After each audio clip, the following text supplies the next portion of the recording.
Este miércoles en Chile se espera que la oposición ingrese una acusación constitucional contra el presidente Sebastián Piñera debido a la aparición de su nombre en la investigación periodística de los Pandora Papers. La acusación contra el jefe de Estado tendrá 2 capítulos y eventualmente se escogerá a la comisión que evaluará el texto y se presentará un informe a la plenaria. Los diputados señalaron que la idea es presentar lo antes posible el documento para que pueda ser votado antes de las próximas elecciones presidenciales del 21 de noviembre. En medio de esa acusación, el Colegio de Profesores y Profesoras realizó una convocatoria de paro nacional por los derechos de las y los trabajadores del sector. Mientras, se siguen sumando los rechazos de la comunidad mapuche, quienes afirman que la militarización de la macrozona sur del país se debe a un nuevo intento de criminalización de sus reclamos ancestrales. Hoy en Agenda Abierta analizaremos la compleja situación que vive el país y que las acusaciones contra el mandatario no reflejan solo hechos de corrupción, sino violación de los derechos humanos.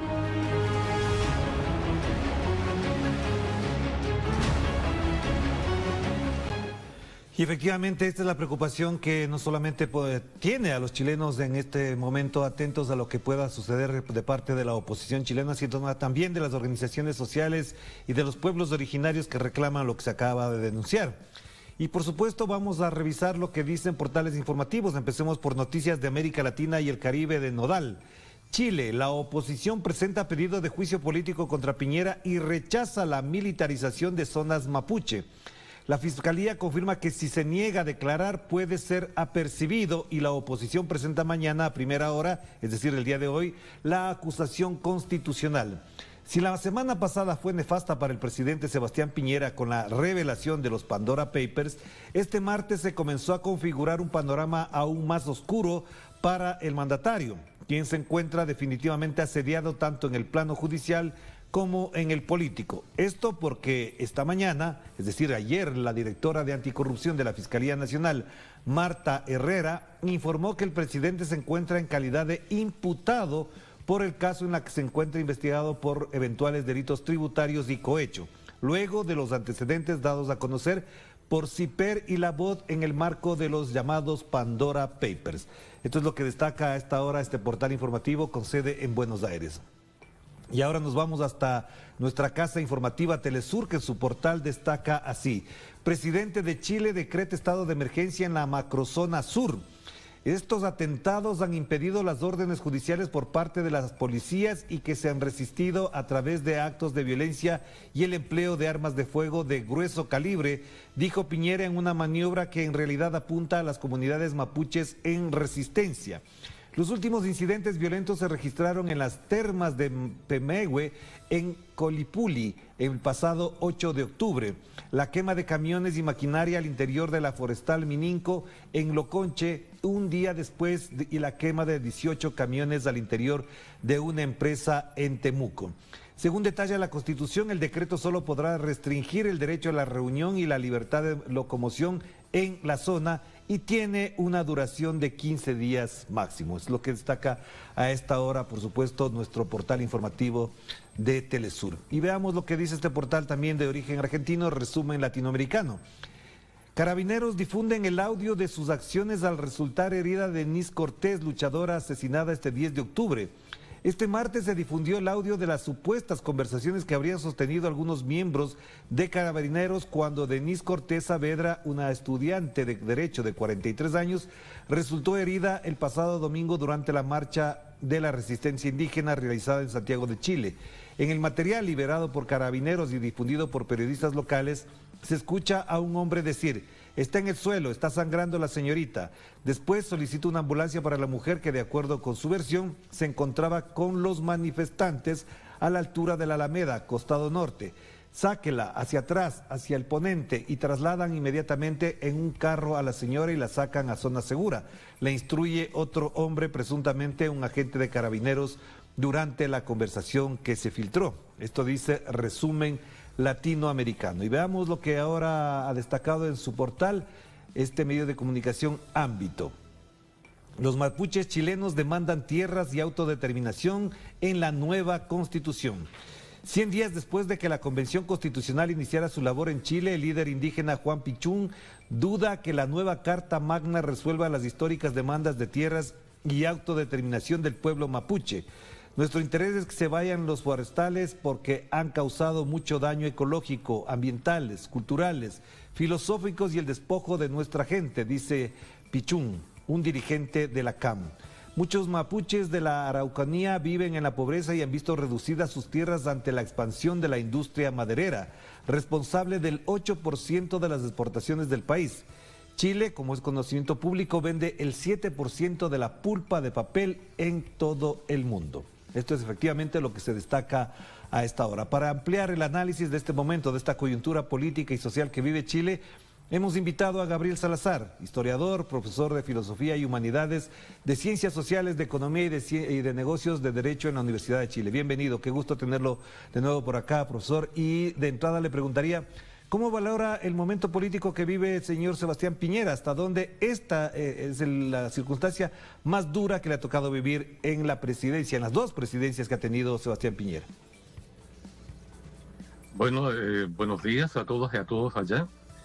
Sí, sin duda el presidente Piñera se ha encontrado en una situación extremadamente difícil y precaria, no solo a partir de que aparecen los papeles de Pandora Papers, sino desde que se inició la rebelión ciudadana el 18 de octubre del 2019, que ha sido una gran movilización ciudadana. No podemos decir que de la izquierda, los trabajadores, que sea un determinado gremio, sino una masa ciudadana donde hay de todo, digamos, de las diferentes clases sociales, de las diferentes orientaciones políticas que pueden haber en la población.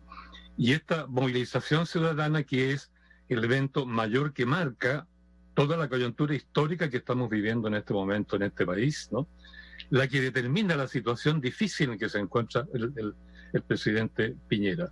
Porque esta movilización exige cambio profundo, no tanto del gobierno, ¿no? La movilización en el fondo apunta a cambiar las estructuras generales que rigen el destino del país, tanto las políticas, las económicas, las sociales, las culturales, etcétera, ¿no? Es un cambio profundo. De ahí entonces que se volcó este movimiento hacia el cambio de la Constitución y la redacción de un nuevo texto fundamental que rija el futuro del país. Entonces, en esta situación en que la ciudadanía se moviliza orientándose por su propia decisión, autónomamente, soberanamente, ¿no? Y adopta esa dirección, es que todo el gobierno de Sebastián Piñera quedó en una posición, digamos, fuera de la línea de acción central de la política en este país. Desde entonces se pensó que era necesario que renunciara, ¿no? Porque cuando la soberanía se moviliza, ¿verdad?, entonces los gobiernos de turno que se rigen por la Constitución que se quiere cambiar, quedan en una situación insostenible. Y lo lógico, lo realmente político, hubiese sido que el presidente deje paso libre al proceso constituyente iniciado por la ciudadanía y renuncie o deje hacer, ¿no? Y adopte una posición puramente de administración de los recursos mientras el proceso avanza. Eso no ocurrió. No adoptó una actitud el presidente de aceptación del movimiento y de colaboración con él, sino todo lo contrario. Trató por todos los medios posibles de detenerlo, desviarlo, incluso reprimirlo, ¿no? Por eso declaró estado de emergencia en todo el país, que duró años, ¿no? Y movilizar el ejército para reprimirlo, reprimir este movimiento que se había manifestado hasta allí, principalmente en las calles, ¿no?, como se hizo en el pasado. Y su problema se complicó aún más, porque el ejército dijo no, en su propia cara, frente a él mismo. El general a cargo del estado de emergencia dijo: si usted dice que estamos en guerra, yo no estoy en guerra. Y eso significaba: no vamos a masacrar al pueblo que está en las calles. Eso incomodó mucho más la situación del presidente, porque había sido un recurso normal de la derecha en Chile para reprimir las manifestaciones ciudadanas que, digamos, avanzaban hacia el cambio de las estructuras de fondo que rigen el país, ¿no? Y esta vez, por primera vez en mucho tiempo, el ejército dijo no voy a masacrar, ¿no?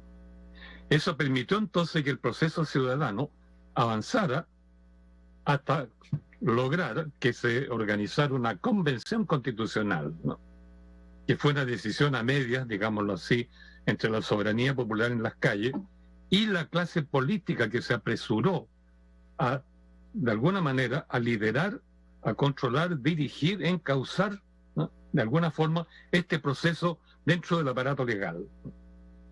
Y de ahí resultó esta convención constitucional, que, repito, es a media soberana y es a media una forma de participación de la clase política que el país entero quiere que se vaya. Entonces, en todo este contexto, el presidente Piñera está en una situación muy floja, muy inestable, no encuentra su camino, su jugada con los militares se perdió, entonces ha insistido de una u otra forma de militarizar la Araucanía, es decir, la zona donde vive el pueblo mapuche, el Gualmapo, que se llama también, ¿no?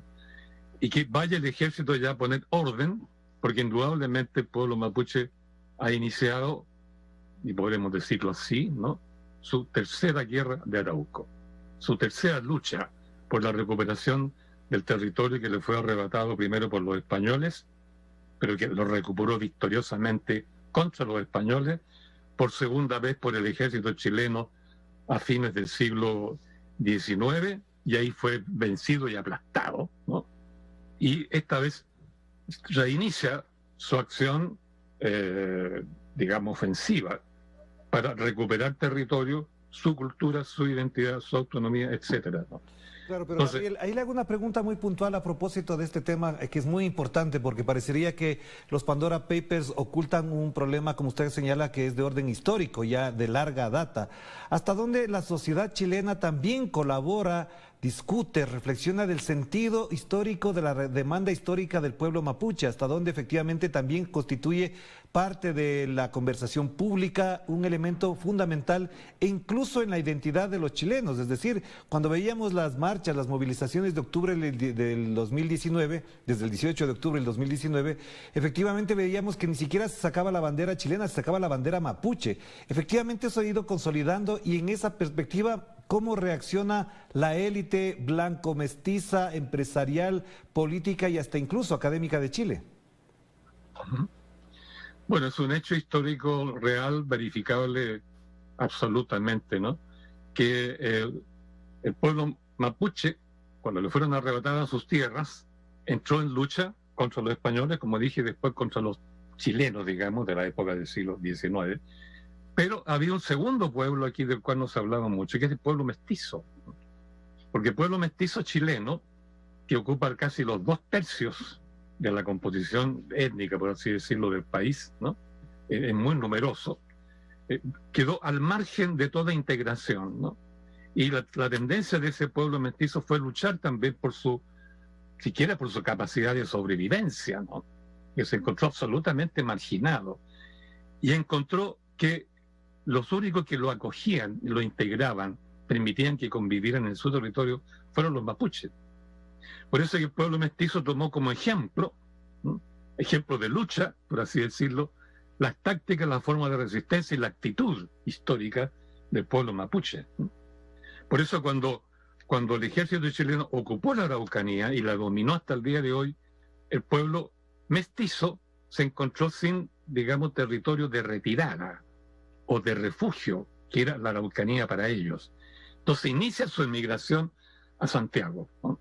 Pero como tampoco fue integrado en la ciudad, y particularmente en las ciudades centrales como Santiago, el pueblo mestizo inició también su propia lucha al estilo mapuche, es decir, como una especie de guerrilla urbana, que el presidente llamó, ¿verdad?, el vandalaje, que es el mismo nombre que los gobernadores españoles en el siglo XVII le daban a este pueblo, los vándalos, ¿no?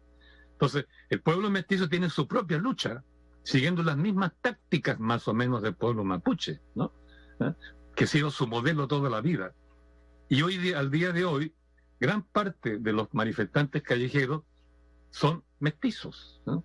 Es ese pueblo mestizo que vive en las márgenes de las ciudades. Y esta, de alguna manera, su memoria histórica, tal vez inconsciente, recuerda esa asociación que en los siglos XVIII y XIX hubo entre el pueblo mapuche y el pueblo mestizo, ¿no? El pueblo mapuche sin duda ha dado un ejemplo a Chile y al mundo de lo que es soberanía, conciencia de soberanía, lealtad a la soberanía popular, ¿no? Y la soberanía de su territorio.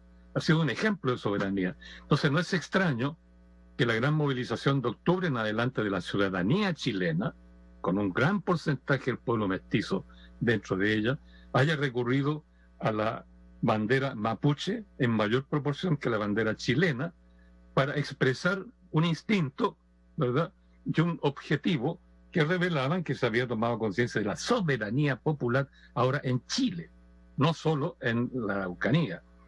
De ahí entonces que hay una profunda unión en este momento, y no solo del pueblo mestizo con el pueblo mapuche, como ha sido tradicional, sino que también al día de hoy entre los grupos medios, incluso grupos que pertenecen a las clases medias altas, ¿no?, de identificación con el pueblo mapuche. No es extraño que en la Convención Constitucional se le haya otorgado un porcentaje de asientos fijo, ¿verdad?, a todos los pueblos originarios, pero sobre todo porque el pueblo mapuche ha sido un verdadero ejemplo de lucha muy potente en Chile, que benefició en este caso a los otros pueblos originarios que no habían luchado, ¿no?, pero que se encuentran ahora con representación dentro de la Convención. Entonces, por eso es que hoy día el tema de la Araucanía y el intento del presidente por llevar el ejército allá y establecer orden, un orden que en el fondo tiende a beneficiar a los grandes consorcios madereros que dominan absolutamente esa zona, ¿no? Por lo menos económicamente y desde el punto de vista de la institucionalidad y la ocupación del territorio, ¿no? Y el problema de fondo que hay aquí es que el presidente no logra convencer al ejército de eso. El ejército en varias oportunidades le ha dicho claramente, uno, deliberamos o no como ejército, porque la ley le impide hacer eso. Es obvio que los militares necesitan deliberar, ¿no?, porque su posición actual es tan compleja, es tan difícil e inestable como la del propio presidente, ¿no?, por razones obvias, ¿no?, que sería larga acá de comentar. Entonces, ellos necesitan redefinir su rol dentro de la sociedad chilena, su identidad, ¿no?, su función, y para eso necesitan pensar y que la ciudadanía también piense acerca de ese problema, ¿no?, que es lo que poco a poco se está haciendo. Pero el presidente insiste en usarlo para, de alguna manera, pacificar, dice él, la Araucanía, que es una expresión muy vieja en Chile, pacificar la Araucanía, ¿no?, a objeto, obviamente, de mantener el statu quo y la existencia de un capitalismo maderero que en Chile es muy potente, ¿no? Entonces eso contribuye a que se debilita aún más la posición de ambos. Ahora, el ejército no sé cómo va a responder, pero yo creo que va a rechazar también esto. La otra vez hizo intento público por llevar la policía, el cuerpo de investigación civil, de la policía civil, y el ejército para establecer un orden público en la Araucanía. El ejército dijo no nos corresponde el orden público por constitución, y llevaron abogados para defender. Entonces, Piñera está muy aislado. Y en este contexto aparecen los Pandora Papers, ¿no? La cuestión de fondo es, todo el mundo sabe, ¿no?, que Piñera formó su fortuna en base a la especulación financiera. Él es un especulador financiero, no es un empresario industrial, capitalista que desarrolla la producción, no. Él se mueve en las especulaciones financieras, es un maestro allí, ¿no? Y lo que ahora aparece en la luz con los Pandora Papers es precisamente la última de sus operaciones financieras encubiertas, ¿verdad?, en este caso bajo transacciones realizadas en los paraísos fiscales, ¿no?, que evitó que él pagara ciertos impuestos, y él como presidente, además, en su oportunidad, les hizo algunos decretos y algunas llamadas telefónicas para permitir facilitar de alguna manera el camino de las empresas que él de una u otra manera maneja desde el aparato financiero, ¿no? Entonces, esto ha aumentado la debilidad pública del presidente Piñera, la debilidad histórica y política, y la oposición, digamos, siempre ha dudado de si Piñera debe irse o no debe irse, ¿no? En el fondo quiere que se vaya, ¿no? Ahora, un análisis político más profundo no es lo relevante, que se vaya o se quede. Lo relevante es que avance el proceso constituyente, desde abajo, desde la ciudadanía. Y eso es lo que está pasando poco a poco, porque la Convención Constitucional cada vez más está tomando el rumbo de los representantes que representan, digámoslo así, más directa y fielmente al pueblo, que los intereses de la clase política y del establishment, no del statu quo. Claro. Entonces, que sí. Gracias, Gabriel. Muy importante lo que acaba de mencionar. Es además estamos pendientes de lo que ocurre en estos días, en estas horas, también a propósito de la denuncia y de la demanda que ha presentado la oposición chilena. Le agradezco, le mando un abrazo, Gabriel, que esté muy bien. igualmente. Muchas gracias a Gabriel Salazar a propósito de este tema que